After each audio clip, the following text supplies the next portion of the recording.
our life.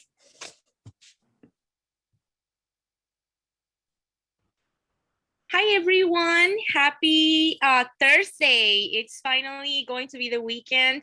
We are super excited for this event. Thank you everyone who is joining us in Zoom, and also those who are looking at the live stream on Facebook. Thank you so much, because this meeting today is actually iconic. It's a celebration of a 10-year fight against discrimination and harassment in the workplace. And today we are going to have a really good community discussion with good leaders here in the community who are also supporting this amazing movement. And actually, as I was mentioning, today is an iconic day because it's 10 years after the Women at Work, Women at Risk report that was received, and members of the community got together 10 years ago in this date to also have a discussion about this. So we are super excited that today we're going to learn more about that. But let me introduce real quick to the Women's Committee Roundtable. But before that, it's a good idea to introduce myself, right? I just talked for for 3 minutes, but let me introduce myself. My name is Samantha Ante, and I am a former warehouse worker. And currently, I'm a radio host at WJOL, the Spanish show A Toda Voz. I have a passion for workers' rights, and this is actually a topic that I support a lot, even though it has been a long fight. I know for a fact that unfortunately, until this day, we still see a lot of injustices in the workplace, but I'm really happy that this safe space exists so that we're able to talk about those, injustices and moments. So I'm really happy to be here with you guys. And as I was saying, I'll introduce the Women's Workers Committee, Amy Sanchez, Kendra Landfair, Hannah Irvin, Jana Kalmika, Madison Lyle, and Shenia Polosova. They're all great women and great also staff members at Warehouse Workers for Justice. So also make sure to support Warehouse Workers for Justice. They're always informing about different initiatives, and they have a lot of events in the community as well. And remember, a strong community, it's a united community and informed community. So make sure that you support Warehouse Workers for Justice and share this live so more people tune in and we can have a great discussion. Also, we're going to have a panel, which I be moderating as well. And we will be learning from Amy Sanchez and also Cindy, who is with us today as well, sharing her story. So now I pass the virtual mic, to Amy Sanchez so she can give us a little story overview about what happened 10 years ago as well, and other updates. Thank you, Amy. Absolutely. Thank you so much, Samantha. We appreciate everyone and all of our guests that are joining us, and all of you on live stream as well. So I just wanted to share some information. So 10 years ago, on March 8th in 2012, there was a panel discussion at Mount Carmel Church in Joliet on the city's east side. Cindy actually invited me to be a panelist. I sat on the panel alongside County Board Member Denise Winfrey and City Councilman Terry Morris, and we actually had an opportunity to listen to testimonials. It was called Take Back the Warehouse, and it was a community hearing, and it was to identify alongside Take Back the Night that was occurring.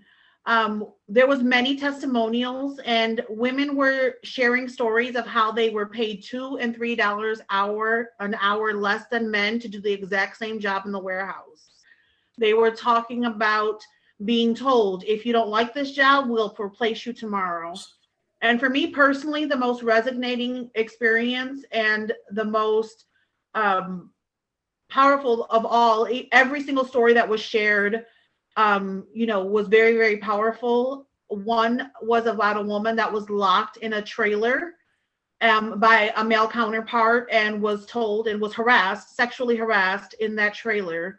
And the other one was the story of Priscilla Marshall, a 19-year-old who was sexually harassed and assaulted by her 45-year-old supervisor in the workplace and surrounding. And her mother advocated and stood up for her daughter, and that became and piloted what was called Sandy's Sisters. So over the next several months, Sandy's Sisters, under the leadership of WWJ and organizers like Cindy on the front lines, protested and organized and did direct actions in solidarity with Sandy to help stand up for her daughter. She was falsely charged of some charges. She went to the police department to make a report of sexual harassment and sexual assault.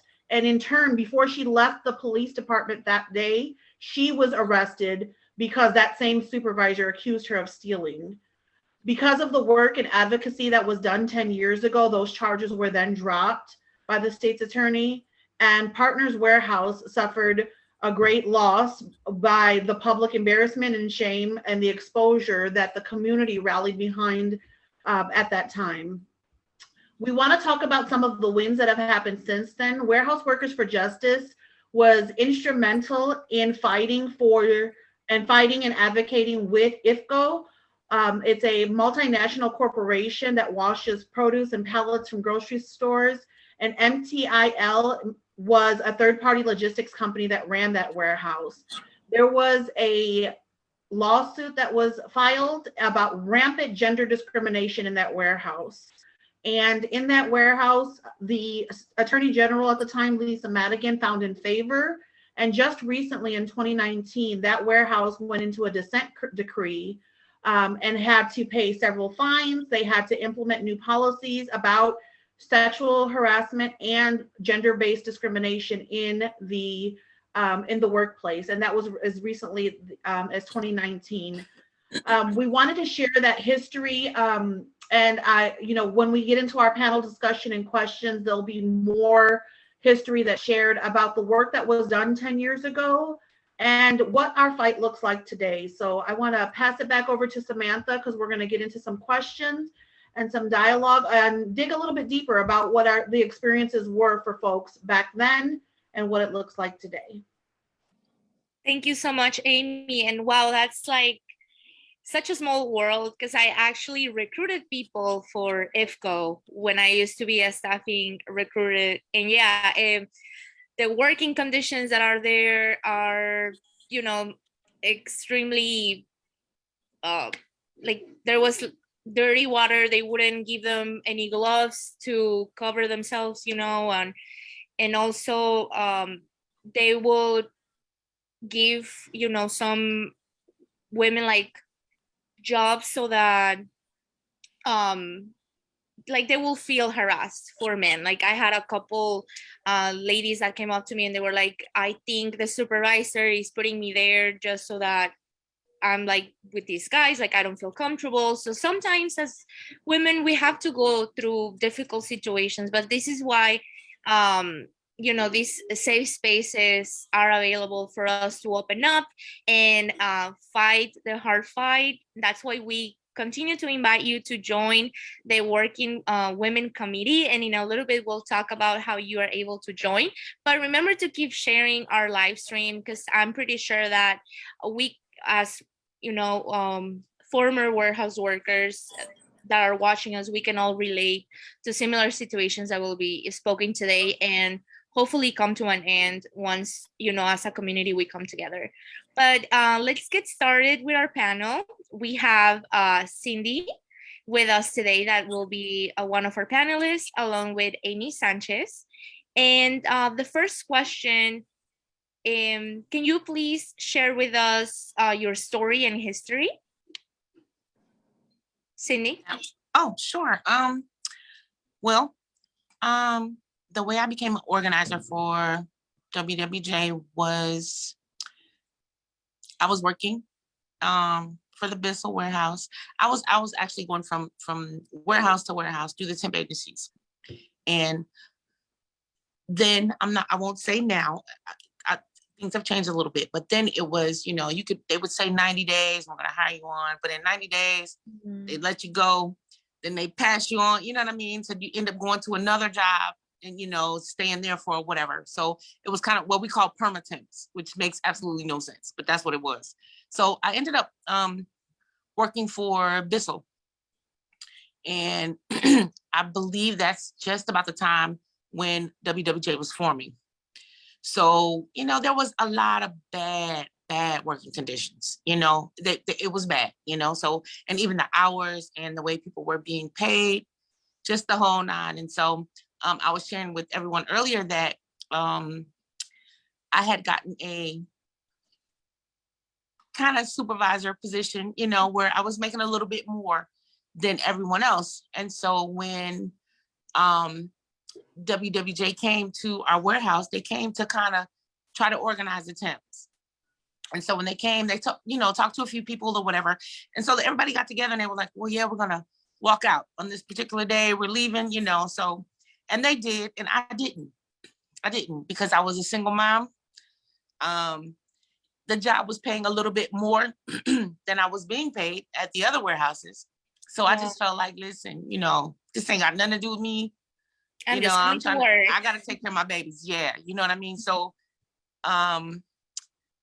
so the day that they walked out, the supervisor came, I heard him talking. He was came over to my area. He was talking to another worker and he was just like, they are so stupid.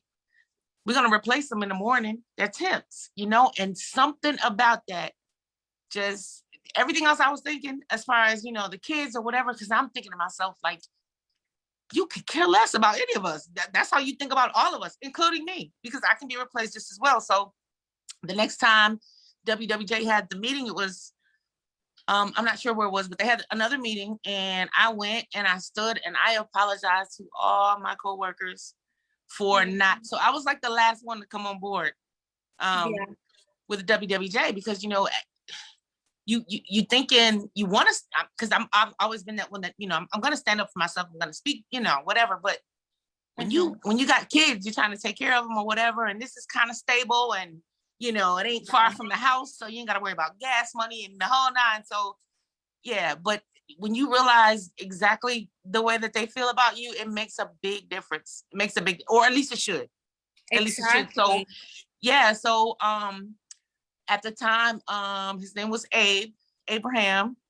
He was one of the lead organizers for WWJ. And this guy just kept coming to my house like, Cindy, we need you to, come out here and speak and we need you to do this. And I was just like, listen, man, I joined, I signed the petition, the whole nine, whatever. But yeah, it was his persistence and the fact that I believe in what's right. I believe in doing what's right. Yeah. And so, yeah, he wore me down. And so I ended up doing a lot of volunteer work. And then ultimately I ended up as the community organizer for Warehouse Workers for Justice. So I organized like the local politicians, the churches, just the community, to rally around workers' rights and worker injustice. So that's how I came to work for WWJ. That's your story. That's powerful, obviously. And I believe that was 10 years ago you mentioned. It was. And it's actually it was a little over bad, 10 years ago. Yeah, it's very bad that perspective that warehouses give us as replaceable, it's still till this date. Oh, absolutely. And I think that is something that we really need to fight hard for. And yeah, the next question is before that, Amy, do you want to share your story a little bit about you? Yeah, so I was organizing in the neighborhood, just doing basic community work and organizing, folks to come out to neighborhood council meetings and, doing the work that way. And I was like, well, this isn't my fight. I'm not a warehouse worker. I've never worked in a warehouse. And Cindy's like, Amy, you just need to come hear their stories at this particular night at Mount Carmel. Well, Mount Carmel was our backyard. So I'm like, well, okay, let me just come and hear the stories.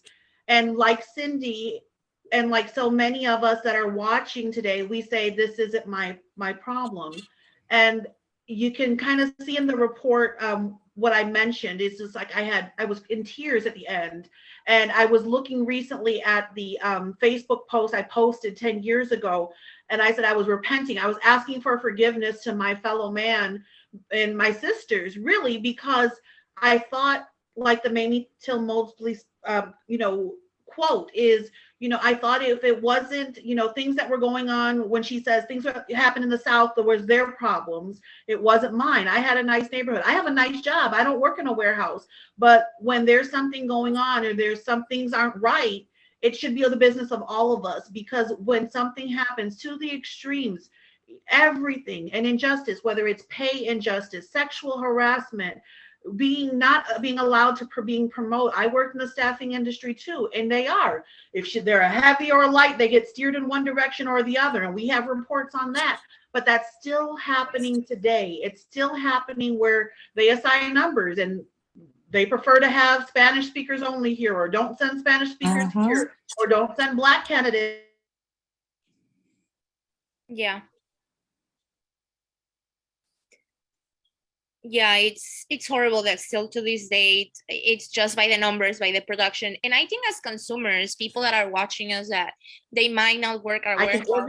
Oh, you're back, Amy. Good.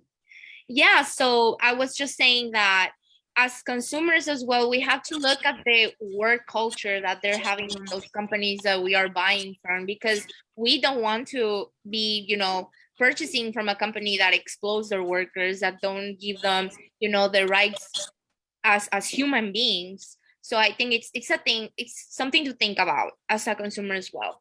Can I just, if I can, I just want to piggyback kind of off of what Amy was saying about how people feel like if they feel like it doesn't affect them directly, then it's not their problem.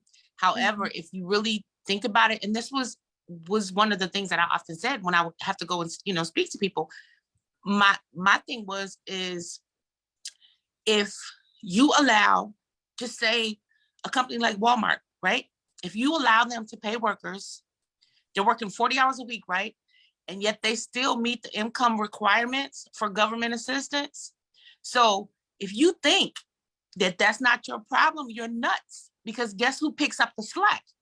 So Walmart is they a multi-billion-dollar company, and they can afford to pay for benefits as far as medical. They can afford to pay their workers enough money to where they can feed their families, and they don't have to go on rental assistance or a medical card or whatever. So if you're really in that little box and you really feel like it ain't my problem, you're dumber than a box of rocks. Excuse my French, but yeah, you're dumb, because it affects you, because you pick up the slack, because now it's coming from your taxes.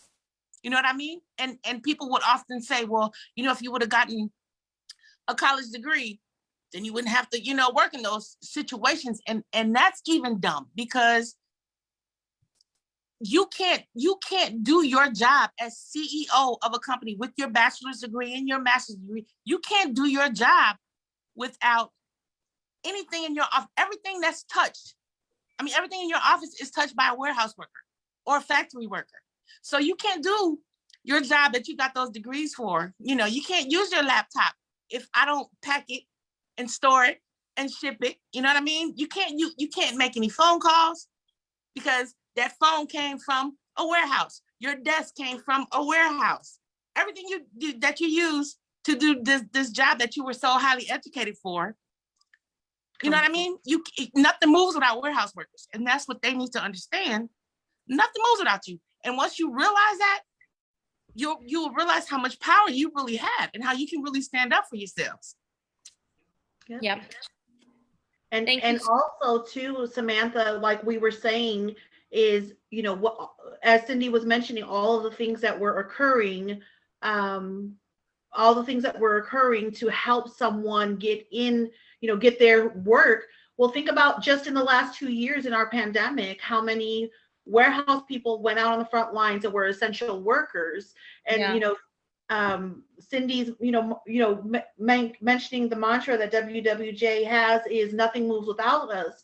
But a woman in the workplace, we make the world go round. We literally, and with all of the with all of the work and resources that we do to help a seamless process, we make the world go round. And literally, that's how everyone got to stay home during the pandemic. Cindy's coming back in just a moment. Perfect. Thank you so much, guys, for sharing your stories. If you're on social media, drop us your story as well in comments. We won't be able to read them live here, but we are going to engage with you after the event. But yeah, make sure to keep sharing and keep commenting as well. So what does a warehouse work look like today? I think, unfortunately, as we were mentioning, it hasn't really changed. That's why us as a community, as advocates, as workers as well, we need to continue to fight for this to come to a change. And I think also more companies need to start, changing the way they treat workers and the way that they train their leaders as well, because everybody is deserves a respect. So I hope that more companies implement rules and actually follow what they're promising. Cindy, how do you think have things changed for you, like in the past years, as far as like the warehouse treat workers? Like how has your experience been? Like what has happened since? Well, let me say this. I said that I would never work in another warehouse again, ever, right? Once I left, I was done with it. And so since the time that I left WWJ, in between most of, I still did a lot of community service work and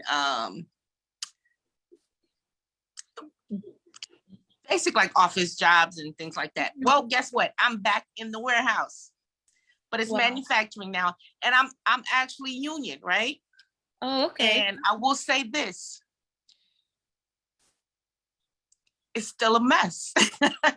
It's still a mess. The fight will continue forever because as long as companies may not respect their workers, then you know what I'm saying? And that's what it's gonna boil down to. It's gonna have to be the respect from the employees. They have to understand that, we're people, we're not machines, you know what I mean? And so they still want to get more out of you than what they're willing to put in you, you know what I mean? So it's just, but it's better.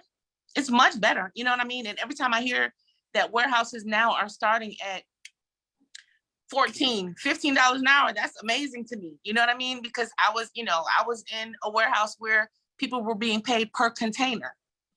So, you know what I mean? Which is way below minimum wage, and then I was in, a warehouse where we were making $8 an hour, $9 an hour. And it might've been in a rubber factory or whatever, where it's like 120 degrees. You know what I mean? So it's always going to be a fight. Always. Yeah. It's going to be a fight. Yeah, I think it's the way we are prepared about it that we can go through it. So that's why we need to mobilize. We need to continue to be, involved in this. But yeah, there is a common misconception, right? That union doesn't fix everything, but exactly, it gives us a way to fight and to protect ourselves. Yeah. So if you need help unionizing your job, if you are listening, contact Warehouse Workers for Justice. They'll really are willing to help. And it is hard to unionize temp workers. It's very hard because you can be fired at just whenever they could just say you're causing too much trouble, but they can also say, well, the job says they don't need you anymore or whatever. So it's really hard. But what people need to really understand is union it's not just a card. It's not a book that you get, a handbook. Union is just being unified. So you can get a lot done whether you have a union backing you or not. But when a group of people are willing to stick together, you know what I mean, and learn you have to learn. You got to read. Other than Facebook, there's other books to read besides Facebook. So if you read, know your rights. You know what I'm saying? Know what you have to deal with. Know what you don't have to deal with, and don't be afraid to speak up, because a lot of times we sit in those break rooms and the locker rooms and we complain to each other, and that does absolutely nothing. Absolutely. Does nothing, But if you don't stick together, that's all a union is. It's just people sticking together. That's all it is. Thank you. So you can be union without being union, Yeah, thank you. Cindy. Absolutely. I just wanted to add a little caveat in here, that we Yeah. are a worker center and we do empower workers to know their rights and to, be informed and to get to that point where they're ready to advocate for themselves. And we do have very powerful and encouraging partnerships with many great unions. And we've been talking a lot about temp workers, especially in our workplaces, and it would be valid for us to recognize our Temp Worker Union Alliance Project and our partners at TUOP that are advocating and working with those that are temp workers. We have a great working relationship, and we are working side by side, shoulder to shoulder, trying to organize temp workers in our region and trying to make sure that they know their rights as temp workers. And Cindy, one of the things you mentioned was getting paid piece rate. That is a success and a win that there's policy that's been changed that's no longer the case. Absolutely. And Absolutely. that is a win.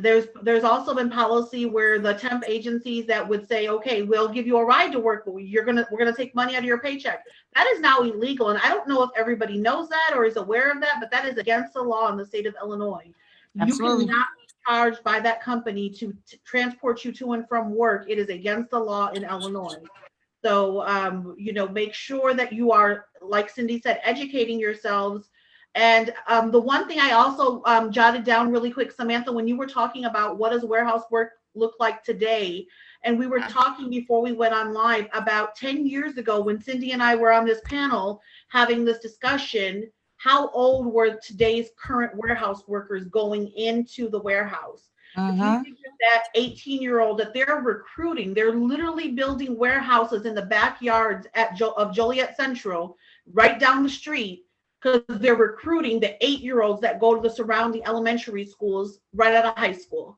They're recruiting our students, they're recruiting our children and our babies. 10 years ago, when we were fighting, and Priscilla Marshall was being sexually assaulted at 19, and now there's supervisors that are prying on our youth and our young people because they're expecting them to be warehouse workers. And this is the importance of, to those of you that are students that are watching, I know we have partners at the high schools and very good allies with some of the, we've marched with you, we've stood side by side with some of the high schools and their goals.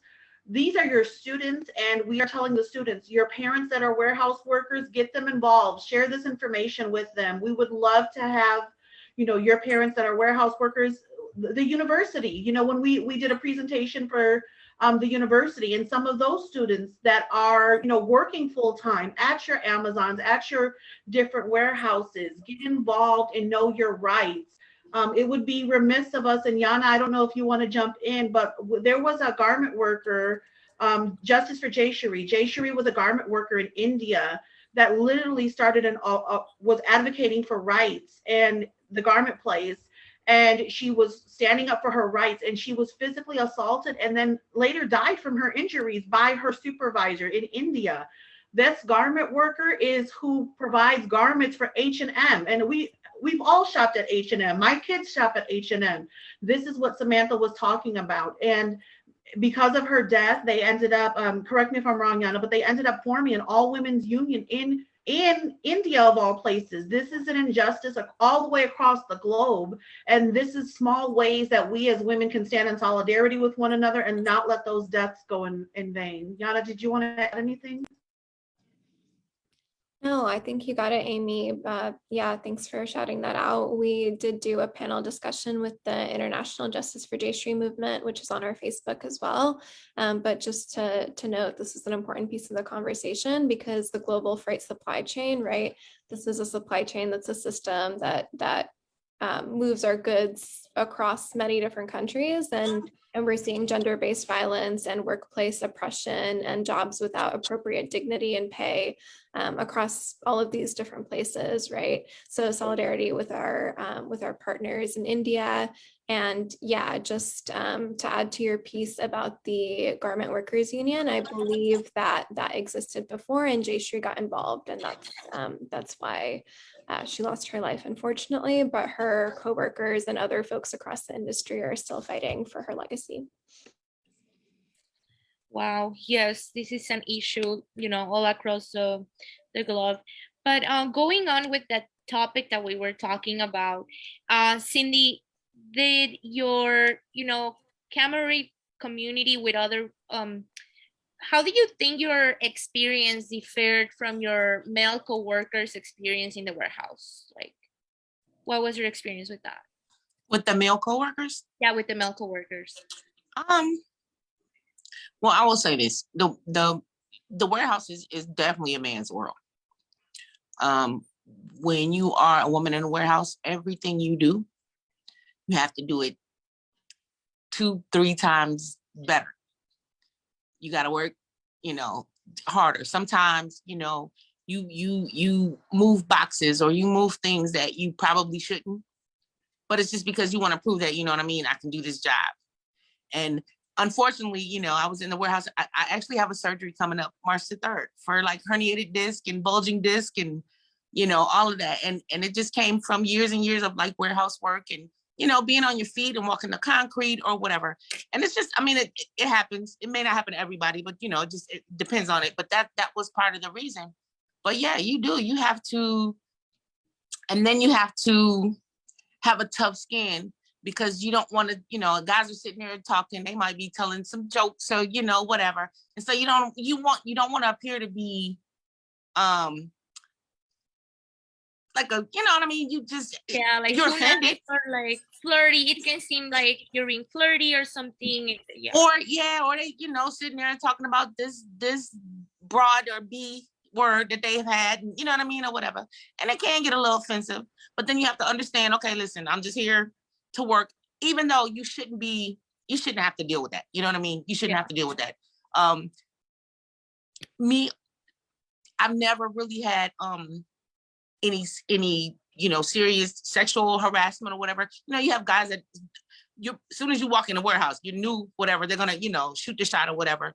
But I'm pretty good at, putting you down and and you know what I mean, or whatever. But some people aren't, you know what I mean? So for a passive female, it's rough. It's rough in the warehouse. It really is, and then you deal with, like I said, just the little comments in the lunchroom, or you're hearing things and you're just like, trying to laugh it off or whatever, just so you don't appear to be a crap starter, you know what I mean? So but yeah. Well, for me, my last warehouse that I worked was like back in, I think, 2017 or so, and still, the same issues. I did not have problems with males. I think like sometimes like I will try to do the work and then they'll be like, oh, I can help you, but I didn't want to be helped, like I can do myself. And another thing that recently, well, not recently, when my mom started working at the warehouse she's at right now, it's been 3 years. But when she started, it was really, really hard for her because since she's a new person, they will hate on the new people for some reason. Like, so my mom will literally come home crying. Like it was if she was back in high school, then I was like, or middle school, like she'll go back crying, and I was like, then don't go. And then she's like, right. How are we gonna eat? Like, but it was hard. Like my mom will come home crying, and I was like, Mom, but it's and it's she works also with mostly women. So it was hard to see that, like women are supposed to support you and support one another. But yeah, it was like, no, it's too much gossip and it's too much problems, and they scream at you like if you are nothing. So, and I'm surprised because that is from a company that only hires on employees. Like it's not like a temp agency or anything like that. So that is a problem that occurs everywhere, not only on temp agencies. But yeah, that was sad to see that. So hopefully that warehouse can change a little bit of their environment, because between workers it's hard too, like to go to work and not like the environment because of your coworkers. Like I think that's pretty bad.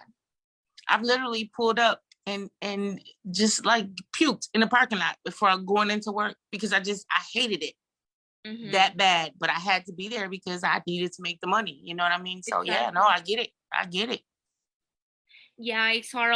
Another thing that I've heard in my Hispanic community, it's like, yeah, the new people, like they try to, if you are a person that is hired on and then they bring an agency, that it's an issue between employees too. Like they don't like when companies bring agencies, so they start bullying the agency people. That's things that I've heard recently. And they also a lot of issues with the black and brown. Like you can tell that the companies, and I'm sorry I said it and I'll say it again, they literally kind of put you against each other. You know what I'm saying? In really, really small ways that you don't even recognize, but it happens. You know what I mean? Like I worked for a Walmart warehouse, right? So, Walmart is Walmart. You know what I mean? They have, the access to all the microwaves. And so it's like they would put maybe 4 microwaves in a break room, right? And there's Hispanics and blacks working in this warehouse, and they would put like maybe 4 microwaves and send like 30 people to lunch at one time. Okay. So now,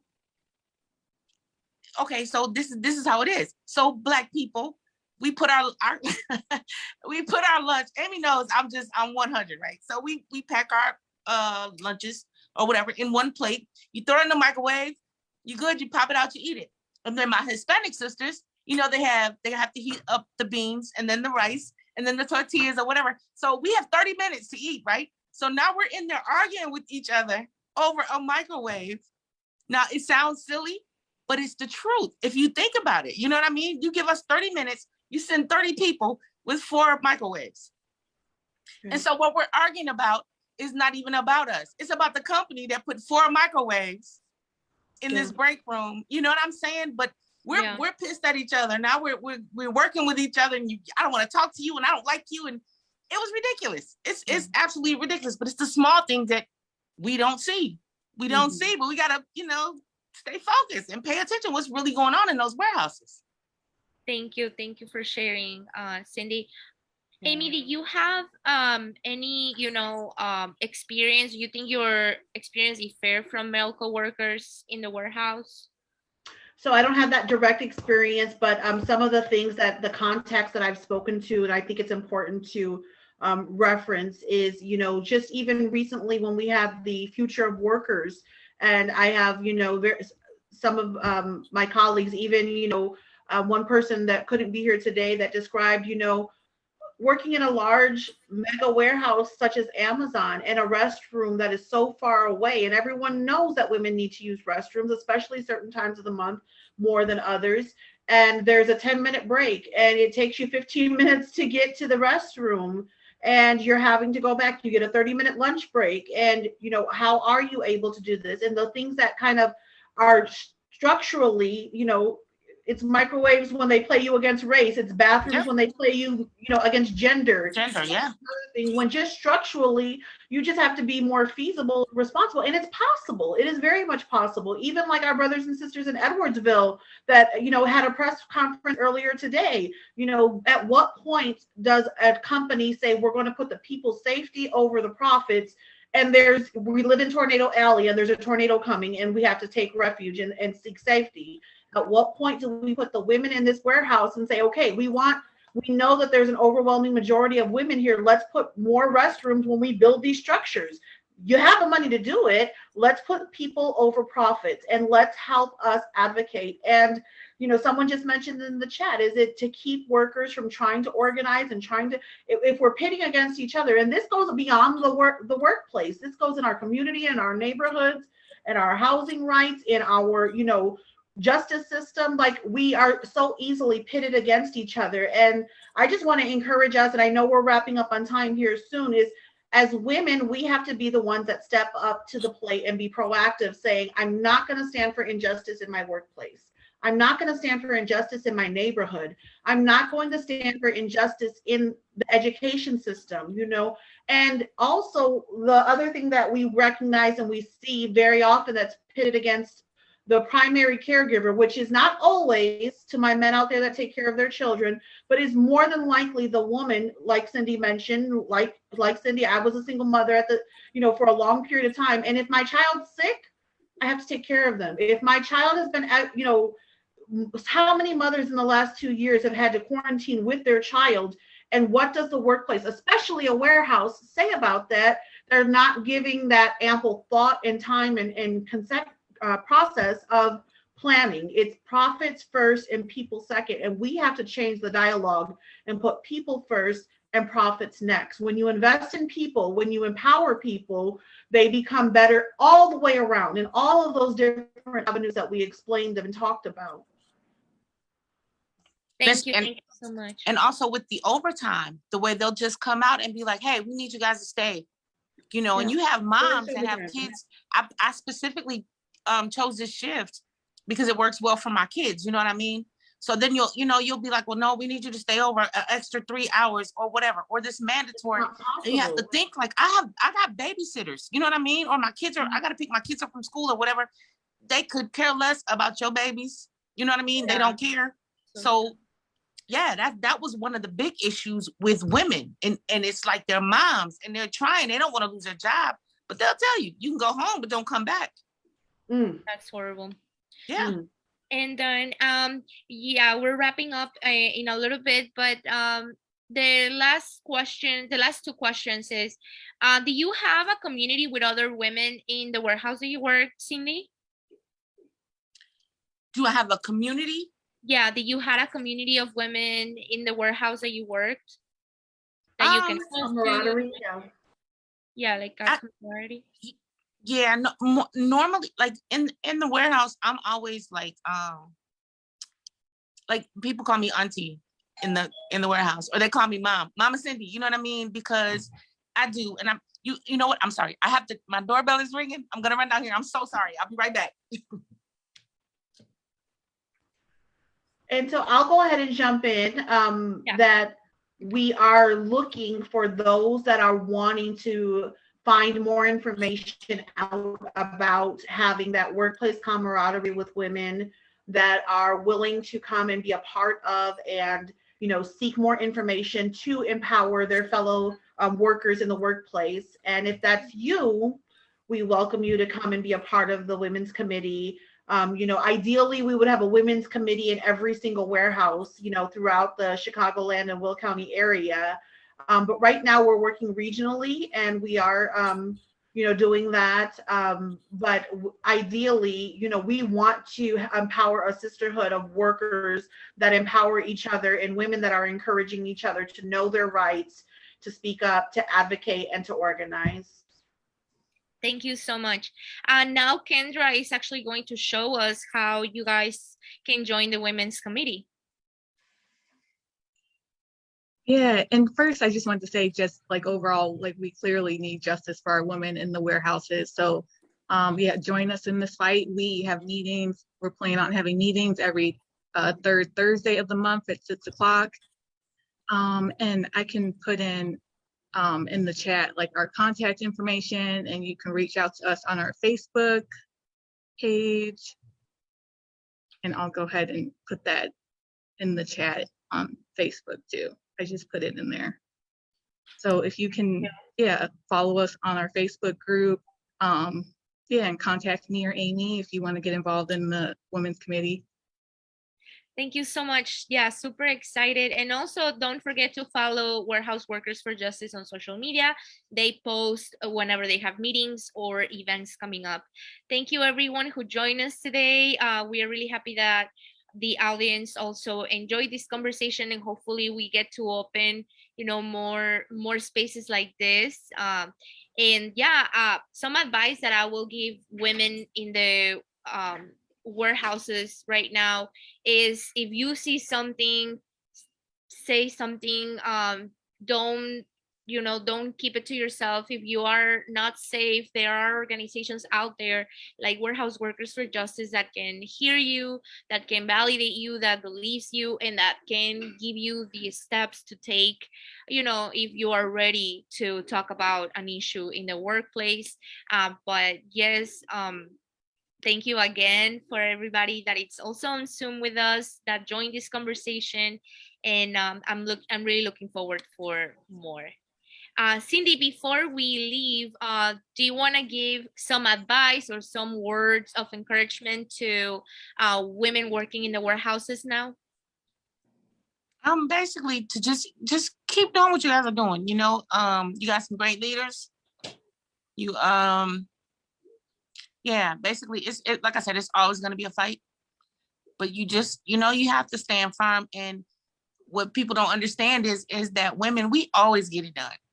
We all we always get it done. You know what I mean? Even like the guys in the warehouse when they're, you know, frustrated or whatever, and you just we have the ability to calm, you know, and we have the ability to organize.